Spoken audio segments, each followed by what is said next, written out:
In this module, we shall discuss, draw and describe another type group blade and its types simple blade and back blade. Before drawing them accurately and describing them systematically, let us first discuss on the characteristic features of a blade tool and its types, simple blade and back blade. A blade is a parallel-sided, narrow, long flake, fairly flat and thin and often fairly large. This is a specific flake, the length of which exceeds twice its breadth, and the dorsal surface possesses at least two parallel flake skirts. Blades are often subdivided into many types, but after the nature of their modification. For instance, simple blade, parallel-sided blade, back blade, obliquely blunted blade, etc. In this module, we shall discuss on simple blade and blunted blade. It is also a parallel-sided long flake. It is a flat and thin but sometimes large. It has long been agreed that if the length of a flake is at least equal to twice its breadth, it is therefore a blade. It makes a distinction between true blades and blade-like flakes. Now let us discuss on back blade or blunted blade. It consists of an elongated narrow blade with more or less parallel sides. It is a flat and has a sharp cutting edge longitudinally. The opposite side of the cutting edge is back or blunted. An edge is said to be back or blunted when the continuous regular retouch applied to it is abrupt enough not to create new cutting edge. An edge can therefore be back by abrupt or semi-abrupt retouch. The usual procedures are: number 1, orientation of the supply tool; number 2, nature of presentation; number 3, needed instruments and materials; and lastly, the technique of drawing. Regarding the orientation of the given specimen, I have mentioned that the longitudinal working tip should be placed laterally. Then it should be drawn in this way. It is known as the ventral view. It should come last. First, dorsal view, next profile view, and lastly the ventral view. In the case of a blade, you should examine where the longitudinal working tip lies. It should be placed lateral side, whether it may be left or it may be right. It should be placed like this, facing its longitudinal working edge towards its lateral side. And the cross section is also somewhat triangular in shape, because the ventral surface is represented by only one main flake skirt and the dorsal is represented by two flake skirts. The next point is nature of presentation. The three-dimensional supply blade tool is represented by two-dimensional illustration. The boundary of the given artifact is illustrated by using a thick line. The edges are also represented by similar thick lines, whereas the exact shape, size and nature of the flake skirts, say large or small, deep or shallow, long or short, etc., are shown by using somewhat curved and more curved lines. Sometimes parallel straight lines are also employed to represent the broken portion, signs of stiff or resolve or control flaking, and the faceted striking platform, if these signs are present on the given specimen. Moreover, parallel straight lines are normally used to fill the spaces for every sectional drawings. Number 3 is the required and needed instruments and materials. In the laboratory of prehistoric archaeology section, Each student is supplied a lithic blade tool, either simple blade or back blunted blade, along with a slide caliper, some pieces of plasticine, a scale, a copper wire, and a chalk stick by the department concerned. So, now let us move to draw these tools, particularly the simple blade, and describe the techniques how to draw.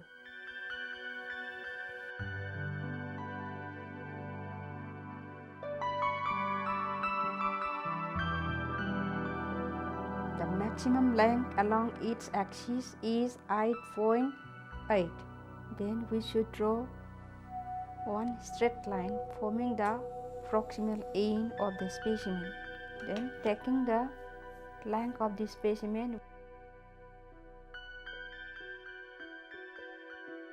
then join these two points forming the distal boundary. This is the proximal boundary and this one is the distal boundary.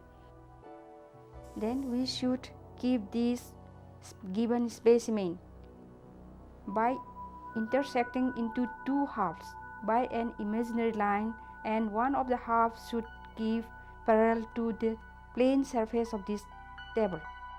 So we should measure the height of the specimen. If we get similar height, then we suppose that the specimen is placed properly. Then we should fill the gap by using this model clay or plasticine. We should draw an x-axis along its axis, and another line should be drawn along its half length. It is known as y-axis. And we should measure the height of these 4 points. If we get out of these 4 points 3 is getting similar height, then we consider that the tool is placed properly. Then we can transfer it to the drawing paper. While transferring, so one of the hands should hold the set square and place to the line already affixed, and should hold another hand the given specimen and place it in this way. Then we can start drawing by using pencil and set square. While drawing this outline by dot, we should mark the end points or starting points like this. Then we can remove this and place here properly and join the dots.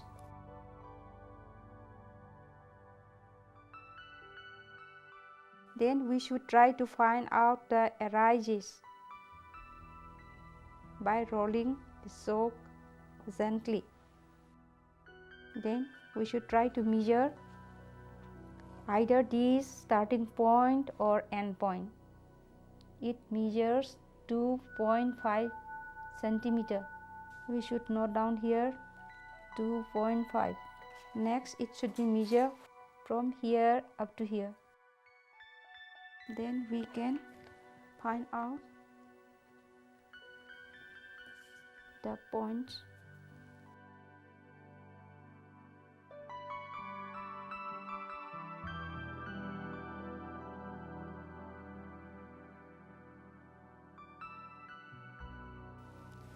Then we can join these 2 points.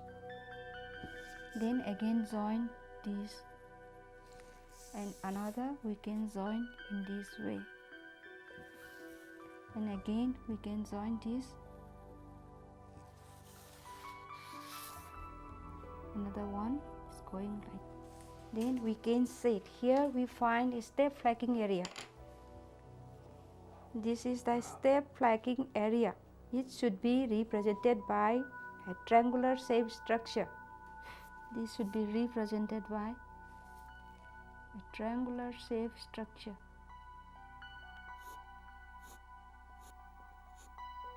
In this case, the flag curve is shallow, so it should be represented by somewhat curved lines. And these two feral flex scars also have shallow scars, so it should be represented by somewhat curved lines.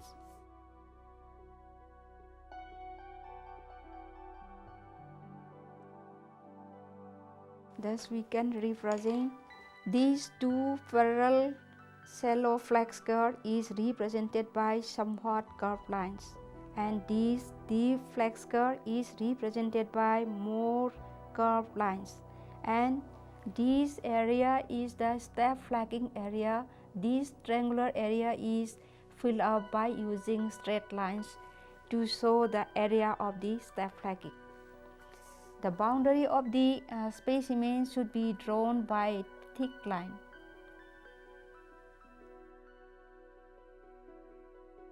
After completing this accurate dorsal view, now let us draw the profile view in this way.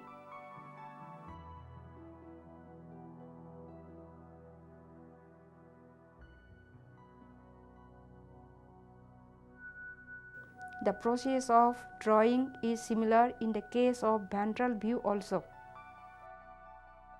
Then let's come how to draw the accurate cross section. Then let us take its cross section.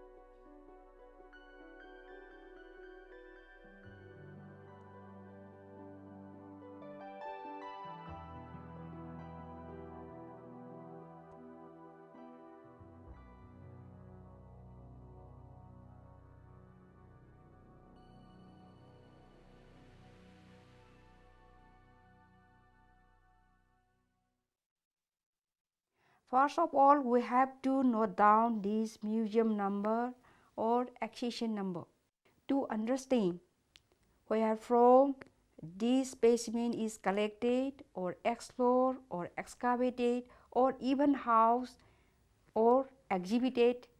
Next, we should have to mention the raw material. The raw material used for shaping or napping this given specimen is quartzite. Now let's come to its measurement. The maximum length of this specimen along its axis is 8.8 cm.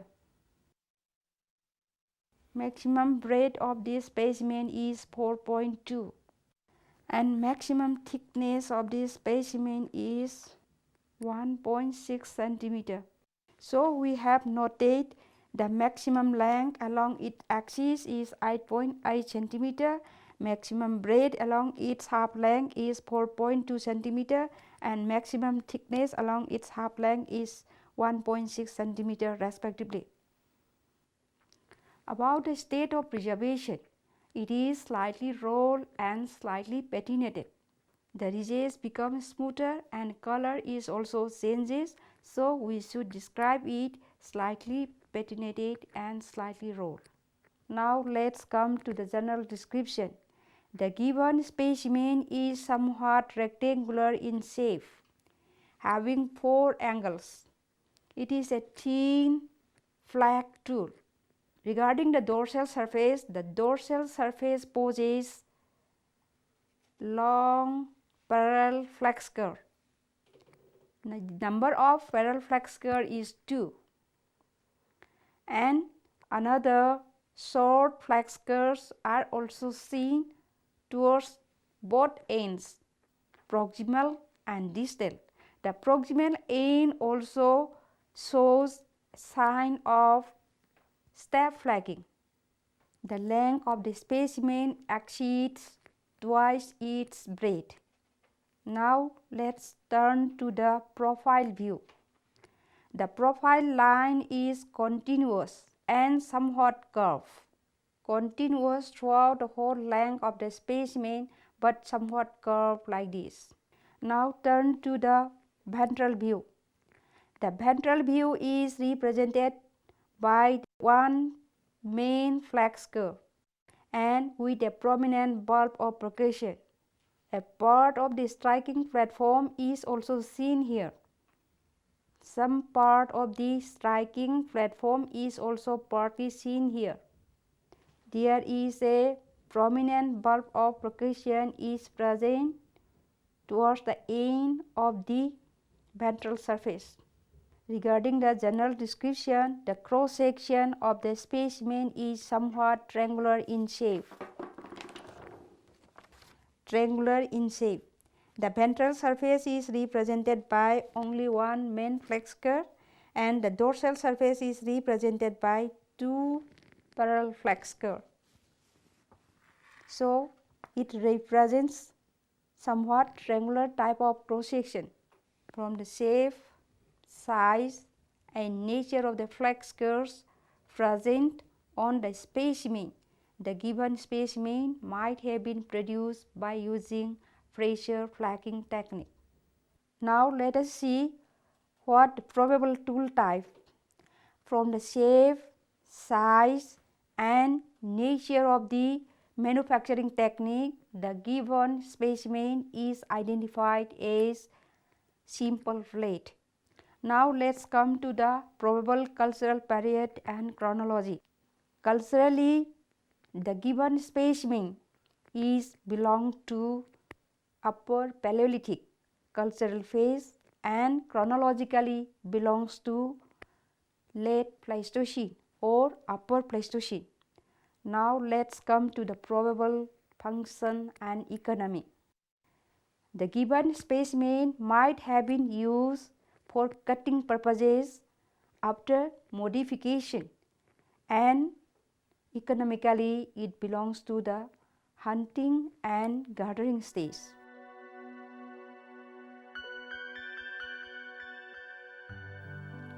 Dear students, now I would like to conclude with the following points. The procedures of systematic drawing of the blade tools are also similar to those core and flat tools. Likewise, the systematic description also follows the same procedures. The only difference is that they are differently described according to the shape, size and nature of workmanship that ultimately led to the identification of different tool type along its different function and economy. Thank you all for patient hearing.